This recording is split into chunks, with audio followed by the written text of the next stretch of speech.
Well, I'm headed back to the farm pond, and the owner wants some of the bass taken out of there, just because of the numbers that I've caught out of there and the size of them. First time I went out, I think the last video that I posted, 33 bass I caught.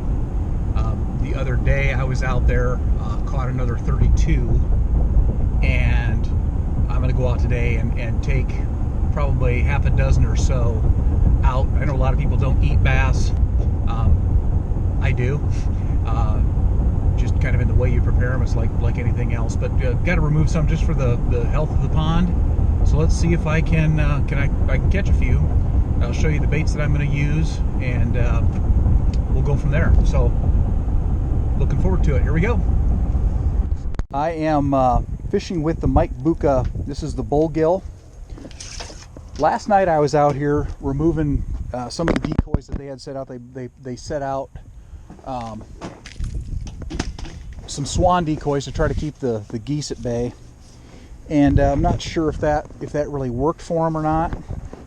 But I was throwing several different baits, not really getting a lot of action. I started throwing this, and the show began. It was like I said, 20 bass on this last night on this bait. So that's what I'm going to throw today. I've got a few other ones in a bag. I've also got my stringer because I'm going to be keeping some fish. I know that from the end of the rod to here is 15 inches. So any bass that falls between 15 and then the V on my rod here is 18. So slot fish that fall in that realm, they have to be at least 15, but less. You know, if they're 15 or more, but not 18 inches or longer, I'm going to let them. If they're 18 inches longer, I'm going to let them go. And we're going to keep a stringer of fish and have some bass. So here we go. I'm going to start up here in the shallows. I actually caught a few up here last night. This bait is weighted and it sinks, but it also you can also create a wake with it, like a bluegill swimming close to the surface. And there's a bass right there, first cast. And they're crazy for this thing.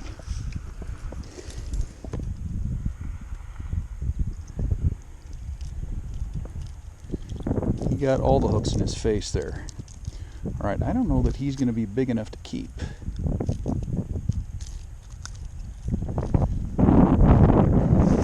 Let's take a look here and see.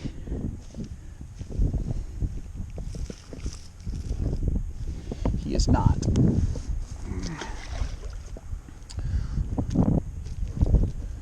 All right, so there's one. It's so much fun to start this bait swimming and have it kind of start breaking the surface, and then watching a bass take it off the surface. Of course, with the breeze blowing the way that it's blowing, I don't know if it's better to retrieve it a little bit slower just under the surface. Haven't developed a pattern yet today to be able to tell you. I know that last night it didn't seem to matter what the presentation was, and I just varied my retrieve. You know, sped it up from time to time, slowed it down, just let it swim, and see what hits. I've had it get hit when it hits the water, and I've had it hit very close to the boat or to the bank. So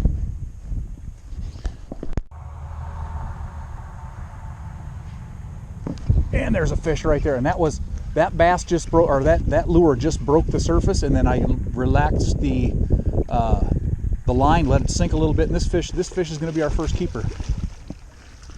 Get him up here.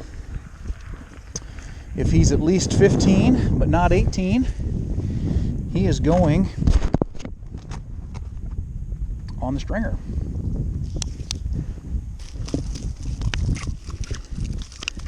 Lots of treble hooks to watch out for.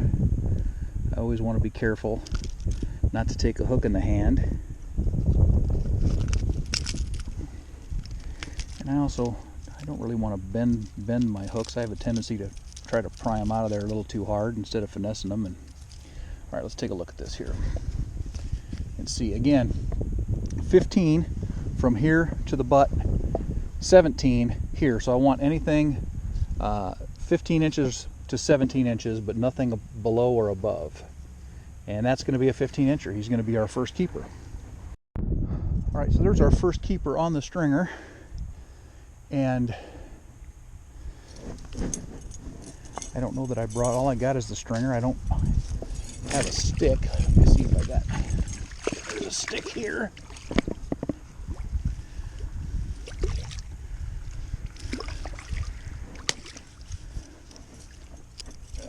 Nasty stuff.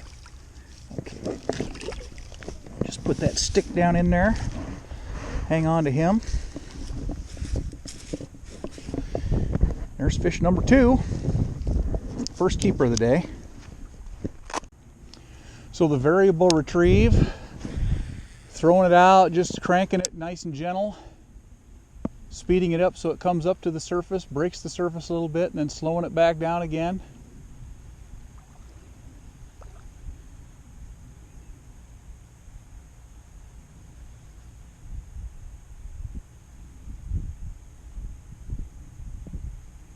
We'll have some of these bass put on a show for us here, hopefully.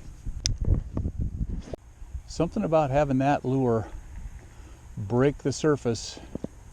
I think those bass see that fish trapped just below the surface, and they just can't resist it. They gotta come after it.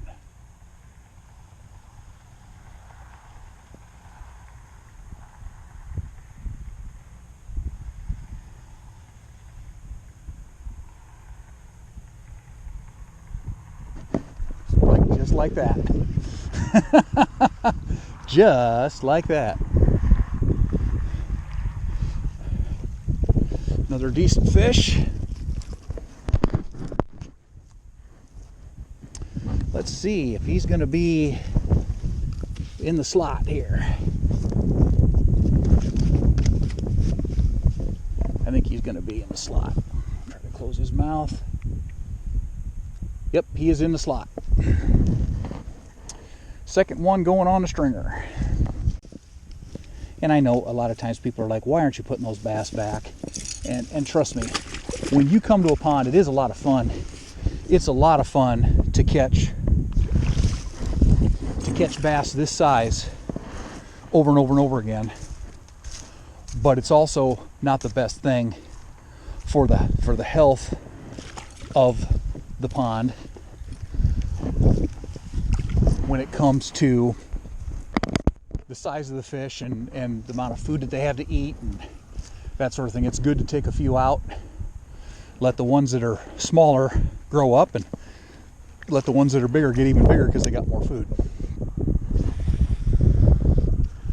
So there's fish number 3.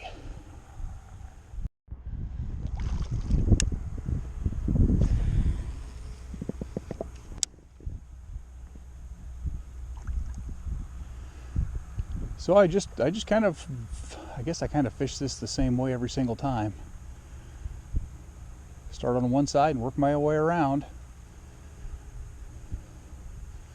I don't think I've ever fished out here longer than 3 hours at any one time, but it just seems like the population is really good in here. Obviously they're hungry because they are chewing. And they have been for multiple days here. I wouldn't be surprised if a lot of these fish, I'm catching them, 2-3 days in a row on different baits.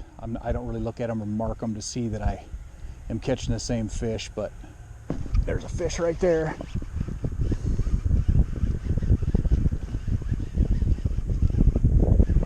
Fish number 4. I don't know that he's going to make the slot. I don't think he's going to make the slot. He's too small. I can tell you that right now. Just gauging by the size of his mouth, he's too small. Fish number 4. So check him out. Mike Bucca, B-U-C-C-A. This is the Bull Gill, not bluegill, Bull Gill. And I'll tell you what, at least for where I've been fishing here in the last couple days, I have had a lot of fun with this bait. It's been Been a lot of fun.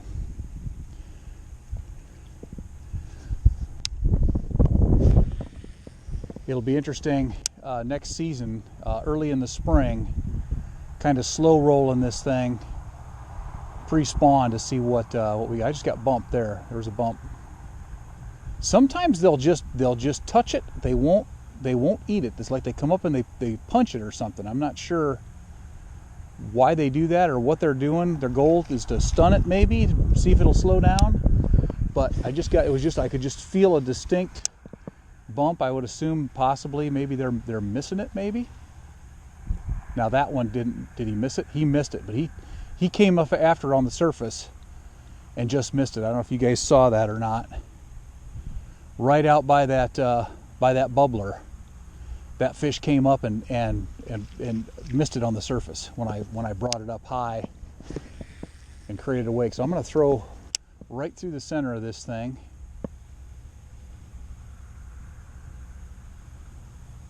Try a couple more casts here on that same path. There's a fish, but he wasn't going to be. I can tell you, he wasn't going to be big enough. He was about twice the size, twice the length of the bait there. That's probably why when I set the hook, he was. But there always seem to be fish off of these little points, specifically close to these aerators, bubblers, whatever you want to call them, in the pond. That oxygenated water seems to attract the fish.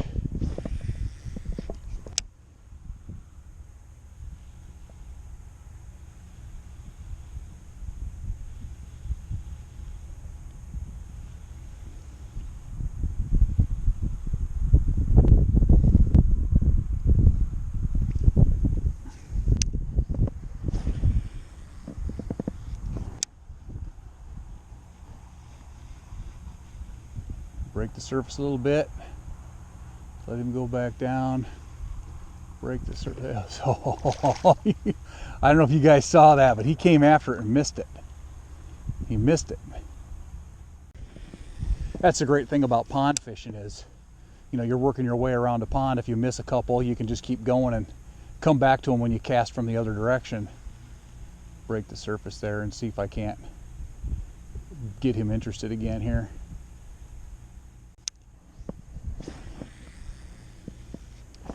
And, you know, a lot of times you see a pond and you think, oh, I want to fish close to the edge. I don't want to fish out in the middle. And, of course, I've fished this pond enough in a kayak, and I've got a depth finder and that sort of thing, that I know that, you know, the depth of this pond, the majority of it is between, 2 to 6 feet deep.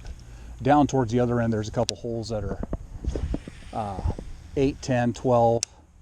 Well, I think there's one spot where it might be 14 feet down close to the dam, but cover the entire body of water, because the fish aren't always just at the edge. Sometimes they're closer to the flat or closer to the shallow than the deep. But you know, I've found with different stuff, top water, especially with this bait, it doesn't seem to matter. They'll come up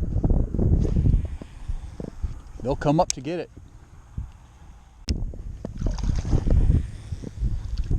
So the name of the game is covering water.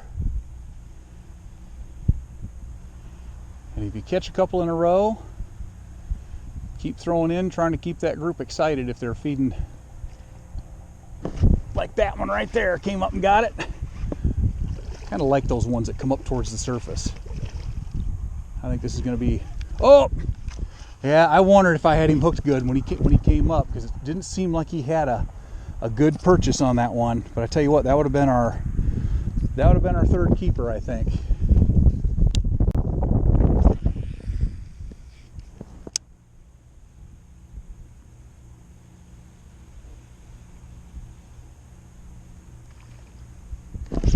There, I let him have it for a little longer this time before I set the hook. And I think there was one right, either he missed it and came back for it, or there was another one that missed it and he ended up with it in his mouth. I think this is going to be another keeper here, guys. Let's take a look. Yep, and he had that bait. He got it good. He got it good. Little sidebar here. This Leatherman tool that I'm using right here, I used to have 2 of them, and I capsized my kayak one time fishing and I lost one. I went online to look at this. This is the Juice S2, no longer in production. That right now on eBay is 180 bucks for that Leatherman, just for fun.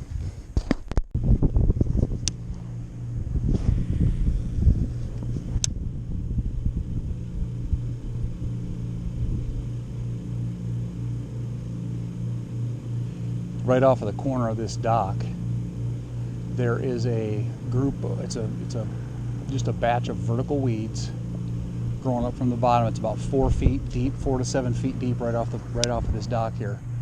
And I've had several decent sized fish come up out of those weeds and take me up on. There's one right there. That's a decent fish. When they hit like that, oh, yeah, baby. He may be above our slot, this one. Those weeds right there. Those weeds. Well, maybe he'll be in the slot. We'll see here.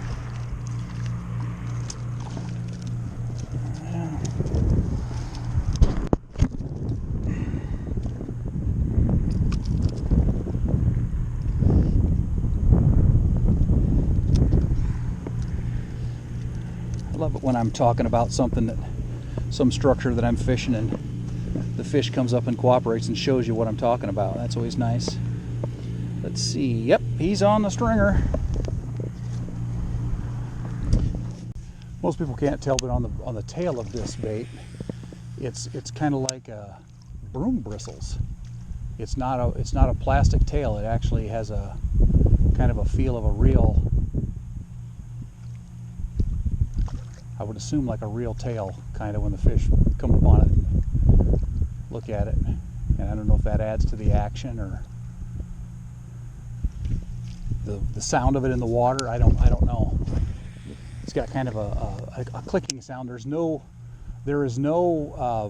BBs in the body at all that make this thing shake or rattle, but the body sections themselves kind of click as it swims through the water, which I would assume would attract.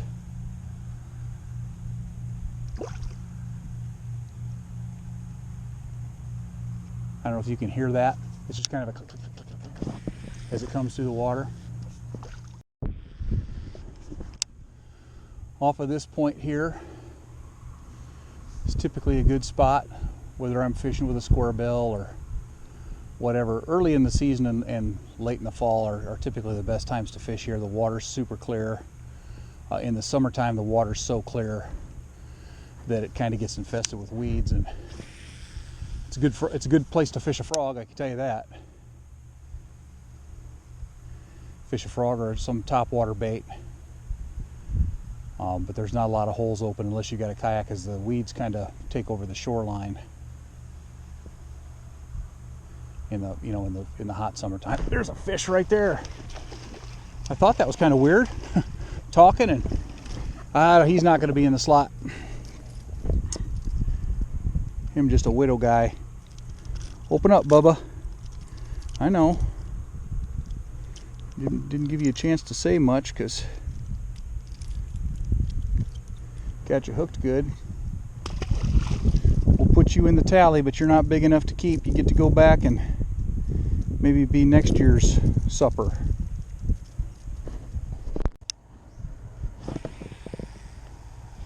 I don't know if your guys are getting to see any of the action of this bait as it comes up here in the shallows with this sand in the background, but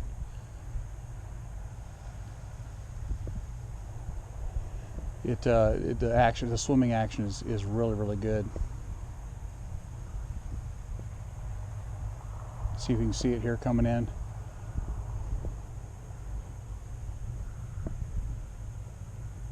It's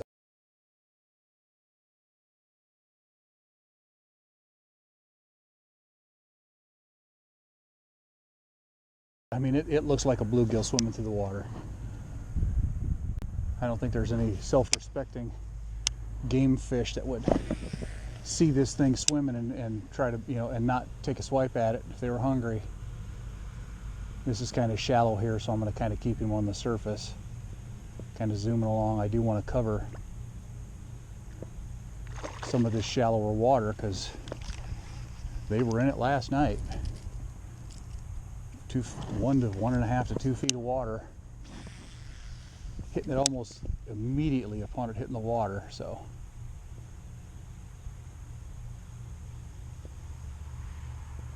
and there are no rough fish in here, so you don't have to, I don't have to worry about, like sometimes some of the other lakes I fish, having a muskie come up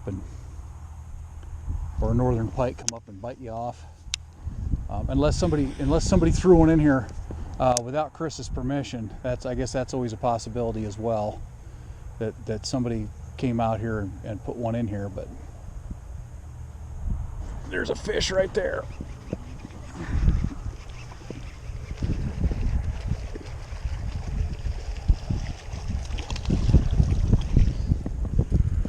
I don't think he's going to make the slot either. He will make, and I caught him before. You can see the hole right there. See the hole? I caught him before. Put him on the counter.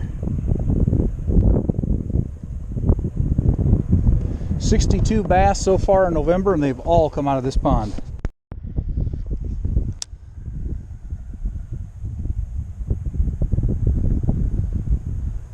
Now, I'm not saying I've caught 62 separate bass. I'm just saying in my outings here at this pond in November, I've caught 62 bass. Some of them are probably repeat customers like that last one. So that's okay. I actually have a video out. It's called I Got My Jig Back. And that one I fished on a Friday and broke off a football head jig. And the following Monday I went back, I cast into the same laydown, and I caught the bass that had my jig in his stomach. I got my jig back. So it is possible to catch a fish, a couple days later catch it again. I've actually heard of guys in tournaments catching the same fish on a different bait the same day. So it's possible that, they're aggressive. This time of year they're aggressive. They're feeding, getting their weight on for the winter time. When things slow down, and oh, I just missed him. Just missed him. So anyway, I don't claim to know everything about bass and their habits and their feeding and all that stuff, but I've learned a lot in the last couple of years since I started fishing tournaments. Conditions and what the fish want, what they don't want. And this to me, I think, would be a good bait slow rolled when the pressure is on a lake, because it just looks so much like an actual bluegill. And I don't know how many other people are throwing them, but I tell you what, the way that it swims is so lifelike. I could see when the fish are second guessing a crankbait, they see this thing and they want it.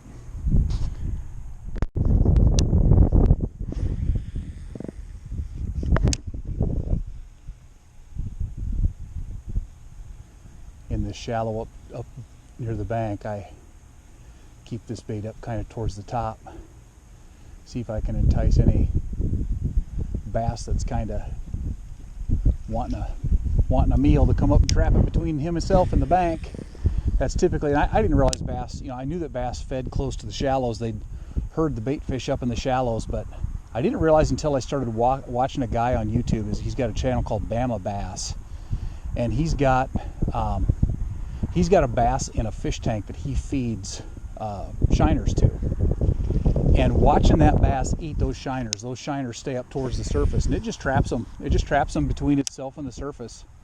And when you look at a body of water where there's weeds and stuff like that, if they've got the surface, the fish can only go up and out of the water, or in, oh, just like that. See that? That fish came up and just hammered that. and interrupted me while I was talking. He's like, yeah, just put me on a stringer. He's going to be a slot. That's a slot fish right there. That's an aggressive fish there.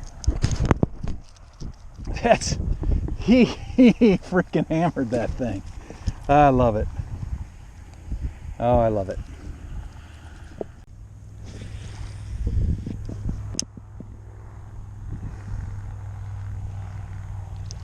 So anyway, like I was saying before we were so rudely interrupted,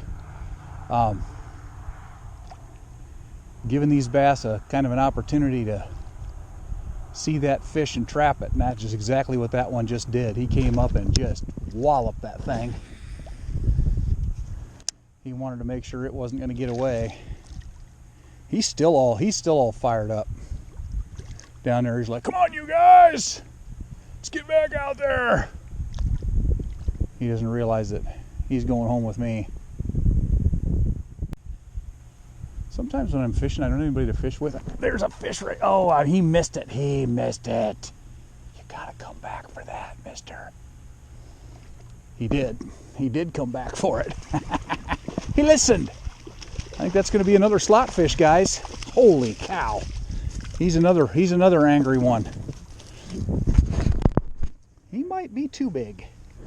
This one might be outside the slot. We'll see here. Tell you this, he buried that rear treble hook in the side of his face.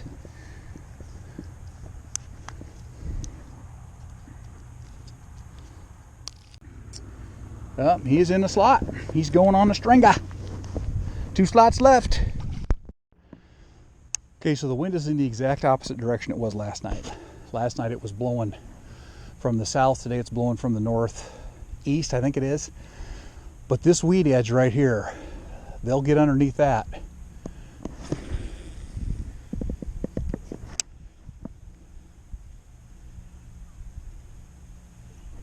And come out to get some food. Right there.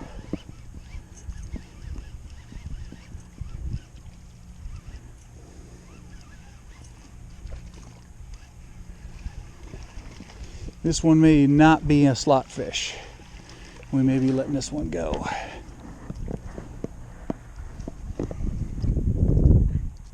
I caught him before too. See, there's a hole in his lip.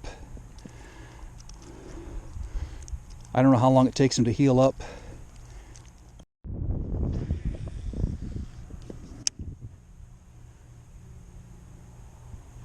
Just out of curiosity, you know, I've estimated the last couple times I fished out here, I did one, I think it was, I caught 20 fish over 2 pounds or something like that. And I'm sure people are like, well, how do you know? Oh, that was awesome. That lets you know how close, how far underneath that weed bed these fish will come out. See that bluegill and come out and just freaking grab it. I don't know if you guys saw that, but he was back here underneath that bank and he came out and grabbed that thing right in front of God and everybody. And he doesn't make the stringer, but he's going to make the video for aggressive play. We'll call him Mr. Hustle because he come after it, didn't he? Woo.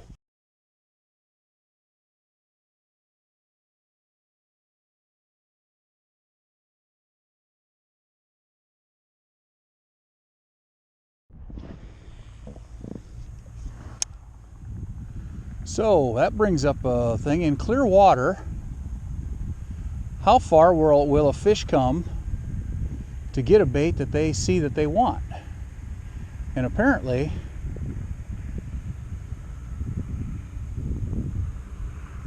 if they see it swimming out there and they're under in the ambush, kind of under the balcony, they will come after it. And it does not have to be within 5 feet of them, because that fish came from, I bet he was back underneath that bank. There's a hit. That's a fish. Feels like a better one. See if he'll make the cut or not. I think he may be close here to the slot. Let's get him up here and see.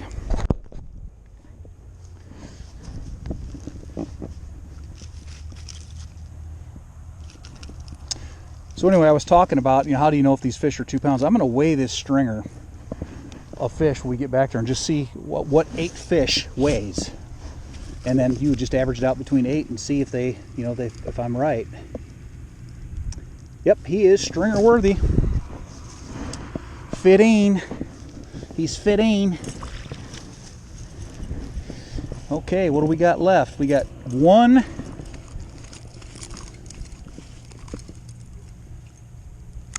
slot left, boys and girls. Oh boy.